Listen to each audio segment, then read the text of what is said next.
Renate Westdijk. Bestuurslid en netwerkvoorzitter van MKB Noord. Als echte liberaal liet zien het zelfstandig ondernemerskip.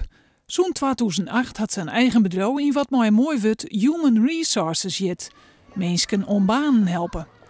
De nieuwe Jilden moeten nevens hadden en vooral broekt worden als type voor ondernemers.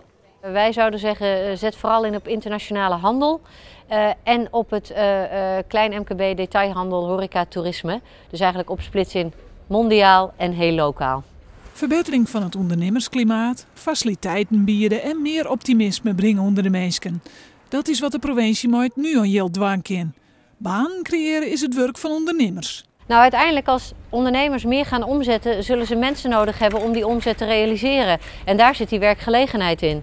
Ik denk dat we met elkaar moeten zorgen dat de taart groter wordt. En dan komen de banen als automatisch gevolg. Als het ondernemers beter gaat, ontstaan er meer banen. Maar de provincie wil ook graag streekrecht rendement op het geldmaatje. Westdijk vindt dat onzinnig. Dat is net de taak van de oerhiet. Uiteindelijk levert het de economie geld op en zal het een provincie ook geld opleveren. Als ze dit geld in gaan zetten om het voor zichzelf te laten renderen, dan worden het ondernemers. Want uiteindelijk ondernemen gebeurt door de ondernemers. Bij alles wat Westdijk zegt, staat zelfstandigers voorop. De oerhiet moet afstand houden. Op een gegeven moment moet iedereen gewoon weer zorgen dat hij in zijn eigen inkomen kan voorzien en dat je als ondernemer je eigen organisatie kan draaien. En dat daar faciliterende projecten bij zitten, dat is prima. En ik denk ook dat we dat momenteel nodig hebben om dat vertrouwen weer in elkaar te krijgen.